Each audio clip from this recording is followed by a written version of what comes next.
అంటే పార్లమెంట్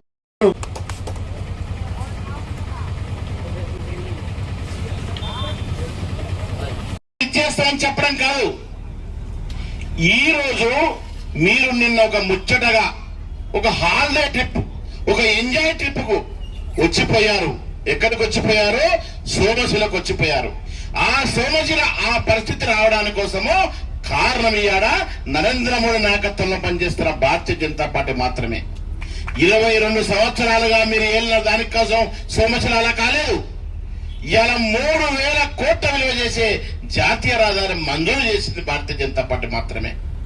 మీరు ఏమాత్రం ఏం చేయకుండా నాటకాలు చేసుకుంటూ బుటకాలు చేసుకుంటూ ఊసరి రాజకీయాలు ఆడుకుంటూ ఇలా కొల్లాపు ప్రజల మభ్య పెట్టుకుంటూ మోసం చేసుకుంటూ తిరుగుతున్నారు.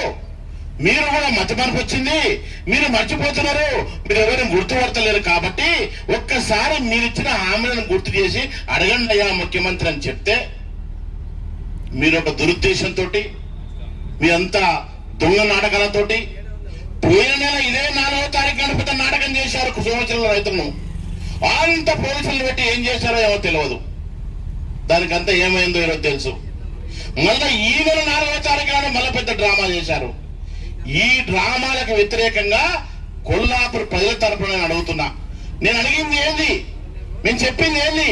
మీరు ఎలక్షన్లలో ముఖ్యమంత్రి కాకముందుకు కొల్లాపూర్కి ఒకసారి వచ్చారు, ముఖ్యమంత్రి అయినాక కొల్లాపూర్ 2 సార్లు వచ్చారు. చెప్పండి, ఈ 3 సార్లు మీరు చెప్పిన మాటలు ఒకసారి గుర్తు చేసుకోండి. మీరు గుర్తు చేయకపోతే మంత్రి గారిని గుర్తు చేయమంటున్నా. ఎందుకంటే మంత్రి గారు 20 సంవత్సరాల ఇంట్లోకెళ్ళి చెప్తూనే ఉన్నాడు. 98 జీవో ఆయన సొంత మండలం ఉన్నటువంటి 98 జీవో 40 సంవత్సరాల నుంచి అది నవ్వుతుంది. 98 జీవో వచ్చిన తర్వాత ఒక 30 సంవత్సరాలుగా వాళ్ళ ఇబ్బందులు అట్లాగే ఉన్నాయి. ప్రతి ఎలక్షన్ లో మాటలు చెప్తున్నారు, వాళ్ళు అట్లే గాలి వదిలేసిండ్రు. దాన్ని అడిగినాం. ప్రపంచ ప్రసిద్ధి కాసిన మామిడికాయలు రైతులు ఇబ్బంది పడుతున్నారు, కష్టపడుతున్నారు. వాళ్ళు గోస వర్ణాదితో ఉంది. 250 కిలోమీటర్లు హైదరాబాద్ పోయి ఎండలో పోయి ఎండాకాలం మామిడికాయలు వస్తే అది ఏమవుతుందో తెలియదు. అలా దళాల చేతుల, అదేవిధంగా కల్తీ మందులు సప్లై చేసుకుంటూ కల్తీ మందులు దళాల చేతుల, అదేవిధంగా అప్పుల పాలై అప్పుల విధంగా ఈ విధంగా నానా రకాలుగా మామిడికాయ రైతులు అప్పుల ఊబిలోపై ఆత్మహత్యలకు, అదేవిధంగా మామిడి తోటలు నరకేసేటువంటి సిచ్యువేషన్ తీసుకొచ్చిన ఘనత మీది కాదా? దానికి ఏం చేయమంటున్నాం? ఒక మామిడి మార్కెట్ పెట్టి, ఒక ప్రయోగశాల పెట్టి 25,000 ఎకరాల మామిడి తోట రైతులకు అండగా ఏదో ప్రకటన చేపియమన్నాం. మహిళల తరపున, యువత తరపున, మేధావుల తరపున, ఉద్యోగుల తరపున, నిరుద్యోగుల తరపున ఖచ్చితంగా కొల్లాపూర్లో నిన్ను ఎదిలేసి నీ సంగతి చూసే బాధ్యత భారతీయ జనతా తీసుకుంటది. నేను కొల్లాపూర్కి తరిమి కొట్టే బాధ్యత మీకు తీసుకుంటది. అదేవిధంగా ఆడ వంటకాలు ఏమేమి పెట్టిందని చెప్పి పేపర్లు రాశాడు. మొన్న ఆయనకి ఏమేమి భోజనాలు పెట్టింది, మరి మంచి చేపల కూర పెట్టిండట, మంచి మామిడికాయలు తినిపించిండట. సిగ్గుసరే ఉందా? మంచి చేపల కూర ఎటకెళ్ళి వచ్చిందా? ఇక్కడ ఉన్న చేపలకు సంబంధించిన ఒక ఫిషరీస్ సంబంధించిన ఒక ఎంకరేజ్మెంట్ కోసం ఒక ప్రయోగశాల, ఒక ఫ్యాక్టరీ, ఒక కళాశాల పెట్టమని అడిగినాం. మరి ఇంటర్నేషనల్ మామిడికాయలు తినిపోయినావు కదా, ఆ మామిడికాయల కష్టాల కోసం ఏమైనా చెప్పిపోవద్దా? ఇంత సిగ్గు లేకుండా, ఇంత కూడా జ్ఞానం లేకుండా, ఇంత కూడా నిస్వార్థంగా పనిచేస్తున్న భారతీయ జనతా పార్టీ ఒక్కటి కూడా మీరు ఆదరించలేకపోతే, ఆలకించలేకపోతే, మీరు చెవులను పరచలేరు నాయన, మీకు ఎవరు చెప్తే ఇంటలేరు నాయన. మీ ముఖ్యమంత్రి కోసమైనా మీడియా ద్వారా, పేపర్ల ద్వారా మీకు చెప్పినాం, మీరు చేస్తారని మేము ఆశపడ్డాం. కాబట్టి మీ నుంచి ఇంకా ఆశపడలేరు, మీరు చేసేలేరు. మీరు నాటకాలు, మీరు మొన్న జడ్చల్ల మీటింగ్ లో మొత్తం ఉన్న ఆశతోటి కొల్లాపూర్ ప్రజలు, భారతీయ జనతా పార్టీ కార్యకర్తలంతా కూడా ఏం చెప్తారో విన్నాం. ఒక్క మాట కొల్లాపూర్, సోమశిల, పాలమూరు రంగారెడ్డికి సంబంధించిన ఆర్లాపూర్ రైతుల గురించి కానీ, 98 జీవో గురించి కానీ, నువ్వు తిన్నాం మామిడి రైతుల గురించి కానీ ఒక్క మాట్లాడడం పోతాం. నిరాశగా ఉన్నాం, నిరుత్సాహంగా ఉన్నాం.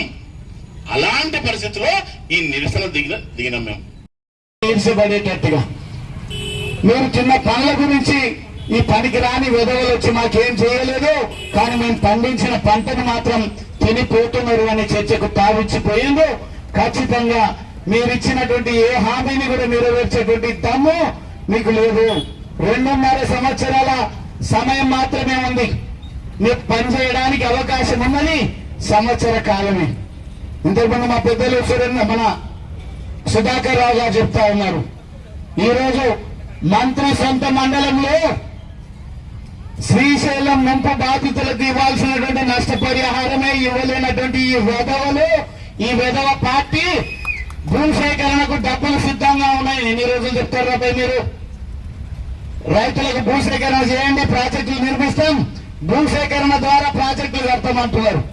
2.5 సంవత్సరాలలో పుల్లు కూడా జరపలేనటువంటి ఈ పనికి రాని వెధవ ప్రభుత్వం రైతులకు కావలసినటువంటి నష్టపరిహారం ఇవ్వడానికి నిధులు సిద్ధంగా ఉన్నాయని ప్రగల్భాలు పలుకుతా ఉన్నారు.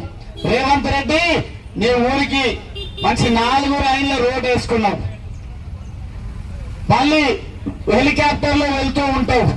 నీ రోడ్డు పైన వెళ్ళలేని దుస్థితి నీకు ఎందుకు వచ్చింది అని అంటే, నీ ఊరుకు వేసేటువంటి 4 లైన్ల రోడ్డు కూడా భూములు కోల్పోయినటువంటి రైతులకు నష్టపరిహారం ఇవ్వలేనటువంటి అసమర్థుడివి నువ్వు అని సందర్భంగా ఈ రేవంత్ రెడ్డి గుర్తు చేస్తా ఉన్నా.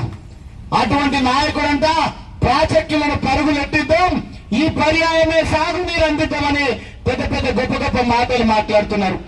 నష్టపరిహారం ఇచ్చేటువంటి నిధులే లేవు. ఇప్పటికీ నీకు పాలన పైన పట్టే రాలేదు, సమస్యల పైన అవగాహననే లేదు. రెచ్చగొట్టే ప్రసంగాల ద్వారా మాత్రం కులాలను మతాలను చీల్చి చెండాడి వెంటాడి ఓట్లు సాధించుకోగలిగినవేమో, ప్రజలను మభ్య పెట్టగలిగినవేమో. కానీ నువ్వు ఇచ్చినటువంటి హామీలను విస్మరిస్తే ప్రజలు మర్చిపోవడానికి అంత మతిమరుపు ఉన్నటువంటి వాళ్ళైతే కారు అని సందర్భంగా తెలియజేస్తారు.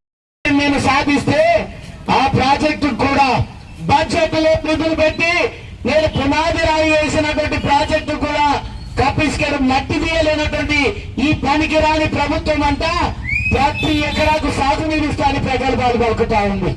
ఈ ప్రభుత్వమే కాదు, ఈ ప్రభుత్వంలో ఉన్నటువంటి మంత్రులకు అవగాహన లేదు, ఈ ప్రభుత్వంలో ఉన్నటువంటి మంత్రులకు చిత్తశుద్ధి లేదు. అవగాహన ఉంటే ఉండొచ్చు, కానీ సమర్థత లేదు. ఈ అసమర్థ ప్రభుత్వానికి, ఈ అసమర్థ ముఖ్యమంత్రికి నేను హెచ్చరిక చేస్తా ఉన్నా.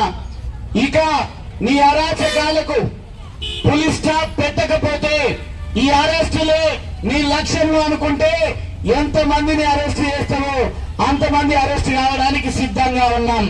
దమ్ముంటే వచ్చి ఇక్కడ మా సుధాకర్ రావు గారు కూర్చున్నారు కదా, వచ్చి లేపేటువంటి ప్రయత్నం చేయండి. చూస్తాను నేను ఇక్కడ ఉన్నంతసేపట్లో. నేను ఎత్తుకపోయాను కదా, ఈ రోజు మేము వచ్చినాము ఇక్కడ. వచ్చి దమ్ముంటే ఏ పోలీస్ అధికారస్తులు రమ్మనండి. అరెస్ట్ చేసే ముందు, ఈ నిరసన దీక్షను ఎత్తేసే ముందు మీరు కనుక మీకు మీ విధుల పైన బాధ్యత ఉంటే, మీ భవిష్యత్తు పైన మీకేమైనా ఆశలే ఉంటే, ప్రభుత్వం నుంచి స్పష్టమైన హామీని మంత్రి నుంచి తీసుకొస్తారా, ముఖ్యమంత్రి నుంచి తీసుకొస్తారా? తీసుకొని మా నిరసన కార్యక్రమాలను ఆపే ప్రయత్నం చేయండి తప్ప, మీరు కనుక ఈ నిరసన కార్యక్రమాలను చేసేటువంటి నాయకులపైన, పార్టీలపైన కక్ష సాధింపు చర్యలకు పూనుకుంటామంటే తగిన రీతిలో బుద్ధి చెప్తాం. ఈ రోజు మొదలైనటువంటి ఈ కొల్లాపూర్ నిరసన ప్రతి నియోజకవర్గంలో కూడా మొదలవుతుంది. మొట్టమొదటిగా నేను ఇక్కడనే పుట్టినా ఇక్కడనే చేస్తా అని రేవంత్ రెడ్డి గారు ఏదైతే మాట్లాడుతున్నారు, నీ పుట్టిన గడ్డ రుణం తీర్చుకోవాలన్నటువంటి పనికి రాని ముఖ్యమంత్రి రేవంత్ రెడ్డి. ఈ గడ్డకి ఇప్పటి వరకు చేసిందేమీ లేదు. కానీ కోరంగల్ నియోజకవర్గం చెయ్యొద్దని అనట్లేదు. కోరంగల్ నియోజకవర్గానికి 1000 కోట్ల నిధులు తీసుకుపోయిండు. కోరంగల్ నియోజకవర్గాన్ని ఏం అభివృద్ధి చేస్తున్నాడో తెలియదు, కానీ నిధులు మాత్రం 1000 కోట్ల నిధులను కోరంగల్ కు కేటాయించినట్టుగా మాకు సమాచారం ఉంది.